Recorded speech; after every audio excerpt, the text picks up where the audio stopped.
साथियों नमस्कार, मोडू राठौर अपडेट में आप सभी का स्वागत है। जैसा कि आप सभी को पता है कि रामगंज मंडी क्षेत्र में अतिवृष्टि होने से जनजीवन के साथ में जो किसान है वो भी प्रभावित हुए हैं। इसका कारण है कि अभी तक भारी बारिश के चलते कई क्षेत्र में ऐसे किसान हैं जिनके खेत जलमग्न हैं। जलभराव की स्थिति में जो खरीफ की फसल थी सोयाबीन, मक्का, वो पूरी तरह से बर्बाद हो चुकी है और कहीं ना कहीं उनके जो बीज है वो बीज पूरी तरह से खराब हो गए और कुछ बीज अंकुरित हुए, लेकिन जलभराव की स्थिति बने रहने से वो भी पूरी तरह से नष्ट हो गए। ऐसी पूरी बात करने के लिए हमारे बीच में रामगंज मंडी भारतीय किसान संघ के अध्यक्ष प्रहलाद जी धाकड़ मौजूद है। आइए हम उनसे चर्चा करते हैं कि रामगंज मंडी क्षेत्र में जो अतिवृष्टि के कारण जो भारी बारिश हुई है, इसको लेकर जो आम जन और आम जो किसान है उनको कितनी समस्याओं का सामना करना पड़ रहा है। आपको पता है कि अभी जो अतिवृष्टि हुई, अतिवृष्टि के कारण जो किसानों के जो जलभराव की समस्या खेतों में आई है और अभी तक वो समस्या बनी हुई है। इससे काफ़ी ज़्यादा नुकसान किसानों को देखा जा रहा है कि उनकी फसल में नुकसान हुआ है। तो क्या कहना चाहेंगे? सबसे पहले यहीं से शुरू करते हैं। भाई कुछ नुकसान तो दिख ही रहा है। अतिवृष्टि बार बार और लगभग रिकॉर्ड तोड़ चुकी है 40 सालों का, जो आपके आंकड़े हैं उस हिसाब से, और दिख भी रहा है। बार बार बरसात होने से प्रभावित जन सारे प्रभावित हुए हैं।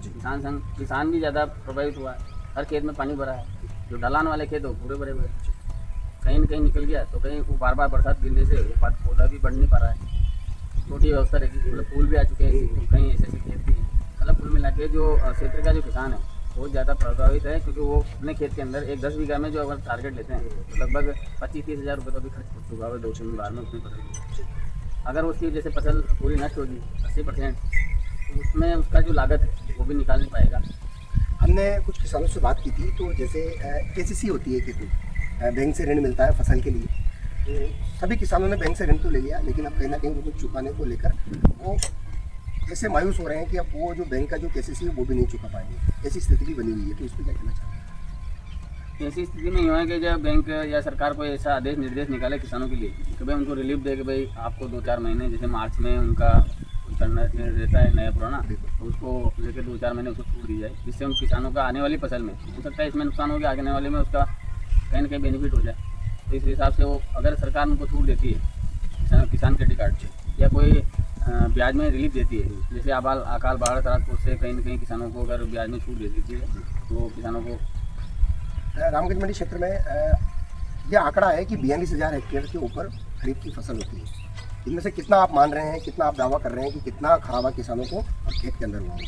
रामगंज मंडी के क्षेत्र के अंदर जैसे आप करो 42,000 मीटर सत्य है, लेकिन उसमें से 70% तो सोयाबीन की बुआई होती है, बिल्कुल 30% में है तो मक्का, उड़द, जैसे कोई मूंगफली है, जो बरसात की जो फसलें हैं वो है। तो सोयाबीन क्षेत्र में ज़्यादा होने से नुकसान भी ज़्यादा ही है। और जैसे बार बार उड़द की जो फसल है, उड़द की फसल भी बार बार क्या पैदा नहीं हो रही है, क्योंकि उसमें भाव भी नहीं है, पैदावार भी कम है। इस हिसाब से लोगों किसानों का ही होता है कि भाई 2-3 बोरी अगर निकल जाती है तो कहीं अपना पिछली फसल में उसका सहयोग मिल जाता है, लेकिन इसलिए उसका रुझान था। इसमें बार बार पानी गिरने से तो वो भी खत्म हो गया। उन्हीं क्षेत्र की 80% फसल खराब हो चुकी है।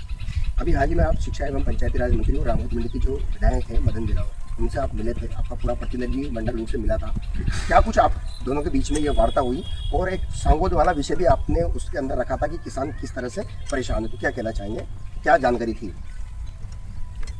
भाई हमारे हाल ही में मंत्री जी से बात हुई थी, उसी दिन पूरा प्रतिनिधि मंडल बैठा हुआ था उनके इसी विषय में। तो भाई हमने योजना बनाई थी कि राजस्थान सरकार हमारा अभी किसानों को, क्षेत्र के किसानों को भाई ये नुकसान का भरपाई करे। इसी विषय में हमने एक योजना बनाई थी। इस बार भी हम ट्रैक्टर रैली या कुछ ऐसा प्रदर्शन करके सरकार को चेताएं। तो उससे पहले उन्होंने अपने को निर्देश दिए कि भाई आप बात करना चाहती है सरकार आपने। तो हमने ठीक है आश्वासन उनका मंजूर किया और मिलने के लिए राजी हुए। जिस दिन मिले उस दिन उन्होंने दिया कि भाई आपके सभी किसानों को जो भी प्रभावित है हम उनकी सहयोग करने या मुआवजा दिलाने की कोशिश करेंगे। रही बात सांगो क्षेत्र के जो भी क्षेत्र है वो भी अपने राम मंडी क्षेत्र और शिक्षा पंचायत राज मंडी के इलाके में आता है। वहाँ के जो भी किसान प्रभावित हुए हैं, सभी जो भी जनजीवन व्यस्त हुए तो वो भी उन्होंने आश्वासन दिया कि उसको भी करने की कोशिश करेंगे। रामगंज मंडी क्षेत्र में कौन कौन से ऐसे इलाके हैं जो पूरी तरह से जलमग्न हो गए, जिनके खेत और ज़्यादा भारी नुकसान उस क्षेत्र में हुआ है?